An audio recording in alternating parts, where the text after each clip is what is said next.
Jeff Greenberg. And I'm Rich Harrington. And we're going to talk a little bit about subclipping here. Yeah, I think subclips are one of those things that people don't fully appreciate unless they have either a documentary workflow or they work with camera people who don't know how to actually start and stop the camera very often. I agree with you wholeheartedly. In fact, if you're working in a short form project with a quick turnaround, I'd probably tell you not to do subclipping.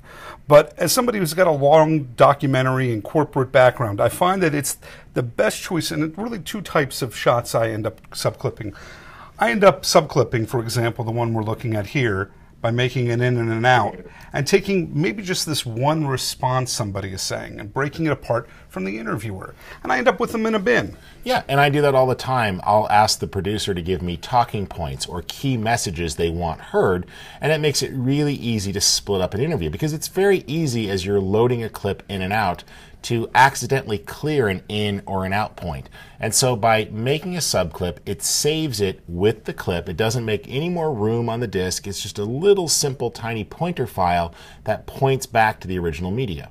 You know, another use like that, you know, we talked about it for documentary style, but with, like, say, any clip, when you have a camera move, it becomes a great way for you to make an in, make an out, and then save that camera move. So you can put together a bin of moves or a bin of interview clips. Now that we know why we want to use this, let's take a look about how we do it. And there are three ways that really I do this. First is the clip menu, and I can go ahead here and say make subclip. It works pretty quick and easy, and it's going to put it in a bin. We'll just call this pan right, and I'm going to say OK here. And you'll see it shows up. I'm just going to make this a little larger. In the prior version of Premiere Pro, we could go up to the panel menu, but here, shift left and right brackets to make these larger, and we can see the icon there. It even looks like a clip with little ins and outs on it.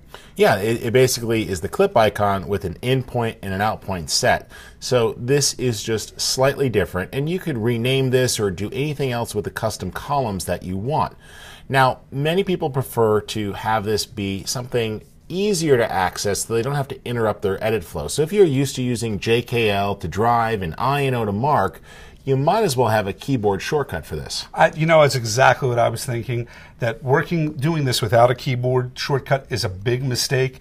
In fact, we've discussed before the idea that if you go up to a menu 2 or 3 times, you probably want it on the keyboard. And here is make subclip, and you just want to make a keyboard command that makes sense to you. Now that might be something like, and I don't know if it's being used right now, Shift S. Shift S isn't being used, and that way I hit Shift S to make my shifted subclip.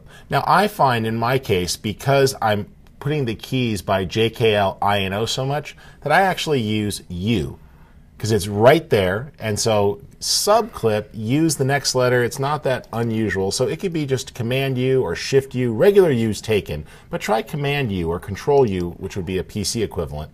Or Shift U. Yeah, wide open. And I almost think of that letter U as being a container in itself. So the whole idea here is when you do pick keys, make them make sense. Yeah, go ahead and store that, actually. It's okay. There's another way to make a subclip, and if you're a drag and drop person, you can actually do it. Let's pick a different one here. Let's take an in and an out. You can actually go ahead and you can hold down the Control key. Sorry, on the Macintosh it's the Command key, on the PC it's the Control key, and you can just drag that into a bin and you'll get that same make subclip choice. We'll call this a close-up shot. So lots of ways to make a subclip. If you're a dragger and a dropper, you got that. If you're menu driven or you are working on a system that you haven't mapped the keyboard, but I think most of the folks listening to this want to be as fast as possible, get it on the keyboard. You're going to be using JKL IO anyways. Pick a key that's near there and just make this something fast and easy. You're doing doc work, you're doing long form interviews, you've got a big thing to cut up, whether it be B-roll or an interview or footage, even sound effects. This just lets you non-destructively slice up a bigger clip without having to create new or duplicate media files. You know, there is one caveat with subclips, and is that they're stuck to the length that they were born at. When you go ahead and you make it, you can't actually make it exist. Whoops.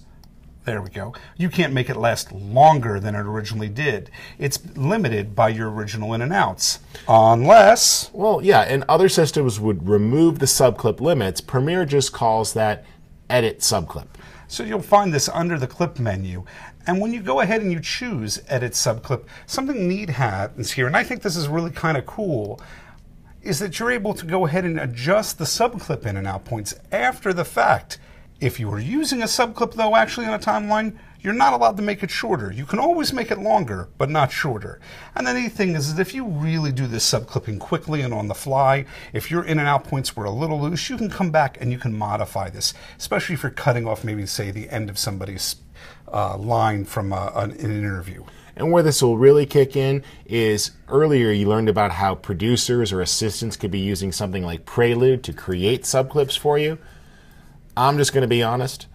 The type of handles an editor wants on a clip for a subclip are often different than what the producer was going to say. Yeah, absolutely. So you could use this to modify it quick and painless and put a little bit more handle on there so you've got room for the transition, the dissolve, etc.